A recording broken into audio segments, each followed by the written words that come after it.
ग्रीष्म काल में आग बरसती, गिरि शिखरों पर रहते हैं। जब आग बरसती है तो उस गिरि शिखरों पर रहते हैं, पानी बरसता है तो उस वृक्ष के नीचे वह टपकों को सहन करते हुए, शीतल झंझावातों को सहन करते हुए बैठते हैं। और जब ठंड के दिन होते हैं, हम थोड़े से 4 दिन ठंड आई थी वाशी में, तो सबके एक्स्ट्रा के कपड़े निकल गए थे। सब निकले थे कि नहीं? जब ठंड के दिन होते हैं तभी तालाब के किनारे जाकर भू पर, जमीन पर, पत्थरों पर शयन करते हैं। वंद्य साधुए वंदन करता, दुर्लभ दर्शन होते हैं, दुर्लभ दर्शन होते हैं वह धरती के देवता। हम क्या करते हैं? तप नहीं है, तप नहीं है। समझो समझो समझो, उस बहिरंग तप की महिमा चल रही थी, बहिरंग तप की महिमा चल रही थी। युद्ध चल रहा था राम रावण का, युद्ध चल रहा था राम रावण का, तूफान युद्ध चल रहा था। इधर राम लक्ष्मण और वहां कुंभकर्ण और रावण चल रहे थे। एक इधर से तीर, उधर से तीर, चलते चलते एक तीर आया और लक्ष्मण के वक्षस्थल में लग गया। वह जहरीला तीर था। जैसे ही तीर चुभ गया, वह लक्ष्मण वही रथ से जमीन पर पहुंच गए। राम चिंतित हो गए। राम को चिंता हो गई कि मेरा भाई लक्ष्मण कुछ हो तो नहीं गया। वह युद्ध को छोड़कर, विराम देकर पहले लक्ष्मण को उठाकर अपने उस स्थान पर ले आए। चर्चा प्रारंभ हुई कि इसके लिए औषधि क्या की जाए। तीर तो निकल गया, पर इसके जहर को कैसे उतारा जाए। वह सामान्य तीर थोड़ी था, सामान्य तीर थोड़ी था, वह विद्या से प्रयोग किया हुआ जहरीला तीर था। बेहोश हो गए थे। चर्चा हुई, इतने में एक विद्याधर ने कहा कि तुम अभी किसी को भेज दो, रामचंद्र जी किसी को भेजना, और राजा द्रोण के यहाँ उनकी कन्या है विशल्या, उनके पास एक औषधि है, एक औषधि से युक्त जल है, वह जल तुम ले आना। जैसे ही छींटे लगा दोगे वह ठीक हो जाएगा। फिर क्या होना था? कई सारे विद्याधर थे। क्षण में विद्याधर उड़कर पहुंच गए उस राजा द्रोण के यहाँ।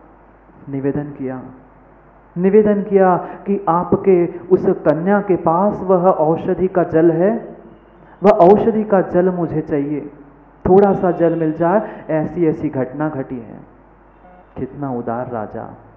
राजा भी कहता है, अरे तू औषधि क्या ले जाएगा, तू पूरी विशल्या को ही ले जा, उसकी हवा से भी रोग ठीक होते हैं। समझना, कौन थी माँ? कन्या थी, स्त्री पर्याय में ही थी, पर कितनी विशुद्धि होगी। वह तुरंत विद्याधर लेकर उस रणभूमि में पहुंचा, और जो जल था औषधि का, वह औषधि का जल जैसे ही विशल्या ने उस लक्ष्मण पर छिड़का, लक्ष्मण बैठ गए, उठकर बैठ गए लक्ष्मण। उतर गया जहर। और ऐसा कुछ हुआ, ऐसा कुछ नियोग था, ऐसा संयोग हुआ कि वही दूसरे दिन दोनों का विवाह भी संपन्न हो गया रणभूमि में। लोगों को किराए से कार्यालय नहीं मिलते और दोनों ने बेचारे ने रणभूमि में ही विवाह कर लिया।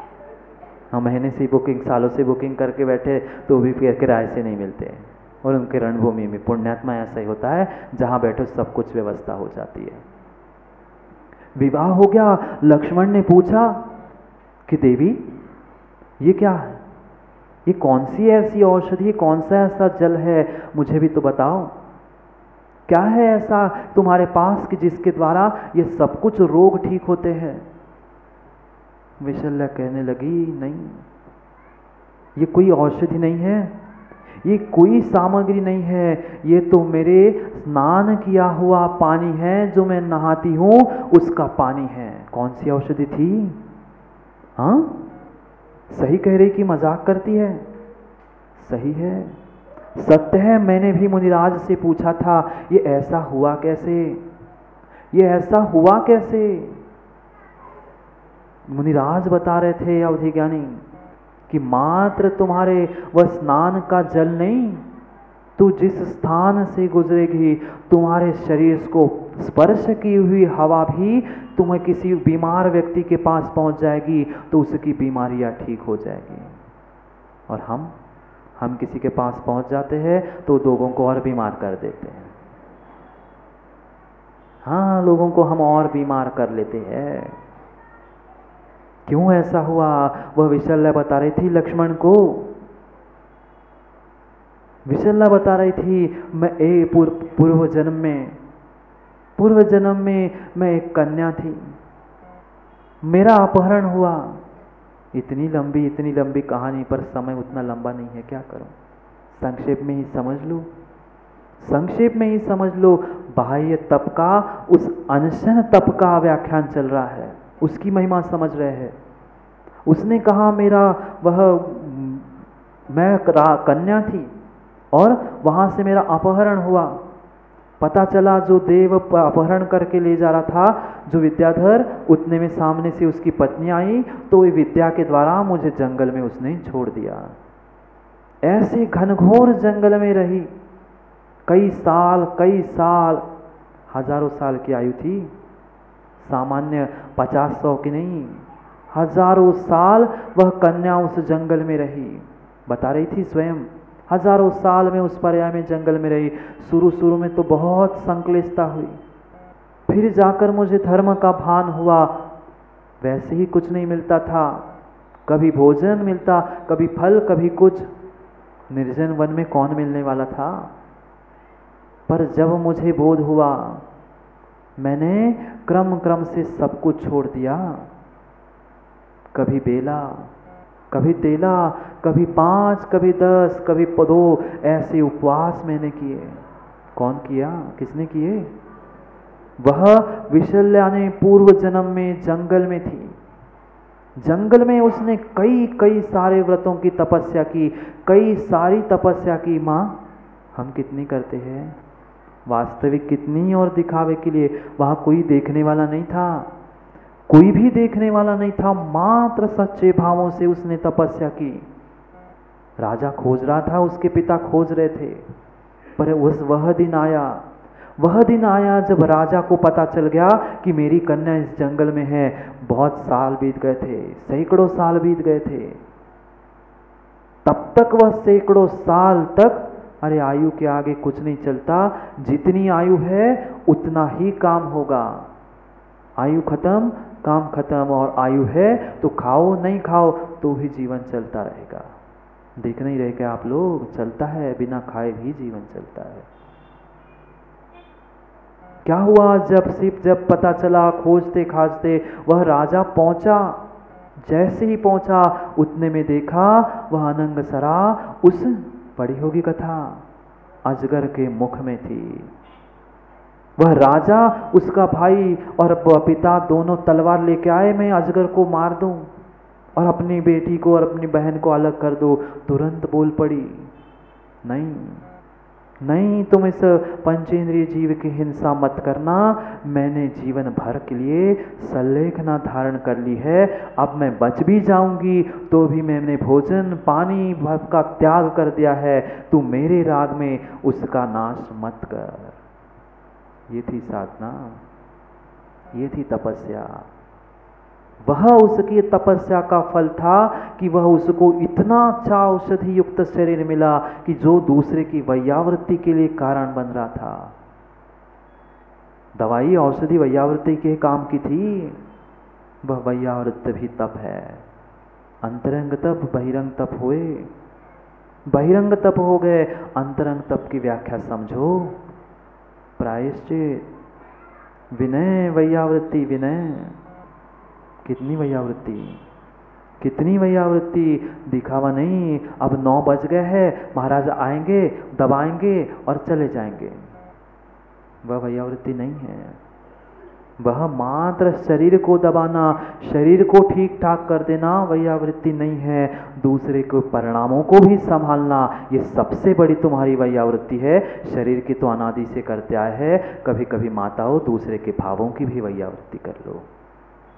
जिसकी हिम्मत टूट रही है उसको हिम्मत दो। कुछ नहीं होता, तुम कर, मैं तो हूं, किसी को कुछ नहीं करना पड़ता, बस तुम हिम्मत दे दो।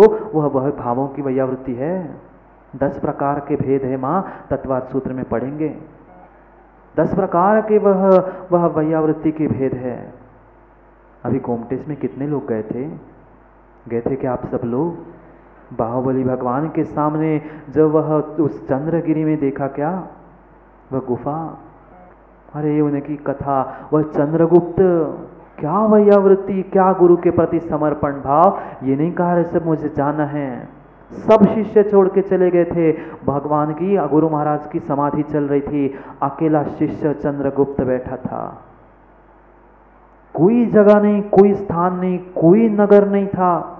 भोजन के लिए गए थे, चारों दिशा में 4 बार गए, कोई नहीं मिला। चौथी बार वह स्वर्गों से देव आकर उस चंद्रगुप्त के आहार कराए। ऐसी वैयावृत्ति होती है। कौन आया था? बाद में उन्होंने प्रायश्चित लिया, सब कुछ हो गया, पर देवों को भी आना पड़ा। उन्होंने आकर सेवा की किसकी? जो गुरु की वैयावृत्ति करने के लिए बैठा था, भूल मत करो, मात्र वैयावृत्ति का अर्थ हाथ पैर गला दबाना नहीं है। हाँ दबाते, गला भी दबाते बहुत सारे। हाँ लोग कहते महाराज जी रोज थोड़े थोड़े मरने से अच्छा एक ही बार दबा दो, तुम भी छुट्टी हमारी भी छुट्टी। समझो, शरीर की नहीं रवि भैया, परिणामों की वैयावृत्ति करना सीखो। भावों की वैयावृत्ति शिविरार्थियों करना सीखो। पूछ ही लिया करो कम से कम सबसे, कैसे हो, क्या हो। शरीर का कष्ट इतना कष्ट नहीं देता जितने तुम्हारे भीतर का कष्ट है। कितना ही कष्ट हो, जिससे बुखार भी चढ़ाता है, बस पास में जाकर हाथ लगा लो, ठीक हो क्या? कुछ नहीं होगा, ठीक हो जाओगे। आधा बुखार उसका उसी समय उतर गया। सीखो वह वैयावृत्ति। मात्र हम पढ़ते हैं निष्दिन वैयावृत्ति करैया, सो नीचे भव नीर तिरैया। विश्वास मानना, रोज रोज नियम से तुम वैयावृत्ति करोगे तो नियम से भव पार हो जाओगे। पर कौन सी? दोनों प्रकार की। नहीं तो हमें पता है हमारे 9:30 बज गए हैं, हम तो वैयावृत्ति करके ही जाएंगे, चाहे महाराज सो रहे हो, कितनी विषमता हो, खटखट करके गेट फोड़ेंगे तब तक मानेंगे ही नहीं। वैयावृत्ति नहीं है। उनके अनुकूल प्रवृत्ति करना, जब जैसा कह दिया स्वप्निल समय हो गया, जाओ। नहीं, हमारा नियम है 5 मिनट वैयावृत्ति करने का, मैं 5 मिनट करके ही जाऊंगा, तब तक मानूंगा ही नहीं। अरे भाई कुछ विषमता होगी, वो भी तो समझा करो। उनकी अनुकूल प्रवृत्ति कर ली, वैयावृत्ति हो गई, बस काम खत्म। वैयावृत्ति, प्रायश्चित, गुरु के सामने जाकर अपने भीतर के उन सभी दोषों को उद्घाटित करना। बालकवत, मुझसे ये गलती हो गई, पर वह भी 50-100 लोगों के सामने चिल्ला कर नहीं, अकेले में, कि भगवान गुरु महाराज मुझसे यह गलती हो गई, मुझे प्रायश्चित प्रदान करो। उसके भी 10 भेद है। आलोचना, तदुभय, अनेक प्रकार, आगे समझनी हमें तत्वार्थ सूत्र में उसको विस्तार से, पर समझना प्रायश्चित क्या है।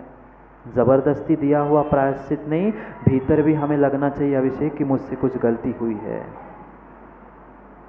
मना उसके दिया है तो वह दंड हो सकता है, पर प्रायश्चित भीतर से स्वयं को मांगना पड़ेगा, तब वह प्रायश्चित तप है। तप, बहिरंग तप तो ठीक है, वहाँ तक तो हमने कई बार कर लिया, पर वह भीतर के अंतरंग तप नहीं कर पाए, इसलिए अंतर तक नहीं पहुँच पाए। दुख नहीं है, कष्ट नहीं है। लोग समझते हैं मैं सब कुछ महाराज को बता दूंगा तो महाराज सबको बता देंगे। भूल मत करना। गुरु कभी किसी की बात दूसरे को नहीं बताता, तभी तो गुरु बना है। माता पिता बताते क्या अपने बच्चों की गलतियाँ? उसको ढांकने का ही प्रयास करते हैं। कितनी ही भूल करना सचिन भैया, गुरु तुम्हें ढांकने का ही प्रयास करते हैं, पर जब मान रहे ही नहीं हो, फिर तुम जानो तुम्हारा काम जाने। गुरु माता पिता पहले बच्चे के, शिष्य के उन दोषों को ढांकने का प्रयास करते हैं, उसको सुधारने का प्रयास करते हैं, फिर नहीं सुधरना है, फिर जम रुचई तम कुछ जा, जो मानो जो रुचे सो करो। प्रायश्चित, विनय, विनय नहीं है, विनय विनय नहीं है। हम कैसे किसके साथ बात करते हैं, किसको कैसा उपदेश उद्देश्य करके बोलते हैं, नहीं है पता। कितनी विनय से बोलना चाहिए। वह भगवान के रूप में महाराज बैठे हैं। ए महाराज, ओ महाराज, प्रश्न है, पूछो क्या? हे भगवान, क्या ग्रंथों में नहीं पढ़ा? हे भगवान, जिज्ञासा प्रकट करना चाहता हूँ, कुछ उत्तर मिल सकता है क्या? नहीं, हम तो शब्दों में से तो पत्थर ही पटकना सीखा है। नहीं है, विनय नहीं है। विनय गुरु के कभी भी वह मुंह से मुंह लगा के बात नहीं की जाती। आपने क्या किया? आपने क्या दिया? कुछ भी हो जाए, कुछ भी हो जाए, वह तुम्हारे से दे। सम्यक दर्शन, ज्ञान और चारित्र तीनों में और तप में भी आपसे बड़े हैं। सम्यक दर्शन की विनय, सम्यक दृष्टियों की विनय, सम्यक ज्ञान, सम्यक चारित्र, उनके धारकों की विनय, और इन सभी की उपचार विनय। जिस पाटे पर, जिस तखत पर गुरु बैठते हैं, उस पर तो भूल के भी तुम्हें पैर नहीं रखने चाहिए। हाँ, कुछ विषमता है, कुछ आज्ञा है, कुछ बात है तो भिन्न विषय है। आपत्ति काले मर्यादा नास्ति। आपत्ति काल में मर्यादा नहीं है, पर इसका अर्थ ये नहीं है कि तुम उनके साथ आकर बैठ जाओ पाटे पे। समझो, विनय उपचार विनय है। आगम में लिखा है कि गुरु के बगल में भी नहीं चलना चाहिए चलते हुए। अगर किसी तरीके से तुम्हें चलना ही पड़ा तो कम से कम उल्टे हाथ की तरफ से चलो और आधा एक कदम पीछे चलो। ये विनय है, उपचार विनय, समझ रहे हैं? बात करना ऐसे नहीं, गुरु से, भगवान के सामने भी किसी के सामने बात करो तो हाथ जोड़ के। हम कैसे बोलते हैं? फिर क्या होगा? ऐसे हो जाएगा। मत करो अभिनय। देखो, गुरु को कुछ नहीं फर्क पड़ता सचिन भैया, हमें कुछ भी नहीं फर्क पड़ता। फर्क तुम्हारे कर्मों में पड़ रहा है। तुम्हें कर्म बंद हो रहा है। अभिनय का ये विनय नाम का तप है। जितने विनय करोगे, जितने झुकोगे, वह उतने ही तुम ऊपर जाओगे। नमना सीखो, नभ में जाना है तो नम जाओ, नभ में जाओगे। ऊपर जाना है तो झुकना सीखो, झुकना सीखो। शब्दों में, क्रियाओं में, सभी प्रकार में हमारे भीतर विनय होनी चाहिए। 4 प्रकार की विनय हमने समझी। विनय है क्या? कैसे हम बातें करते हैं, क्या क्या बोल देते हैं, क्या क्या कर देते हैं, भान नहीं है। कर्म बंद हो रहा है, मां आश्रव जारी है। भूलना मत, आश्रव जारी है।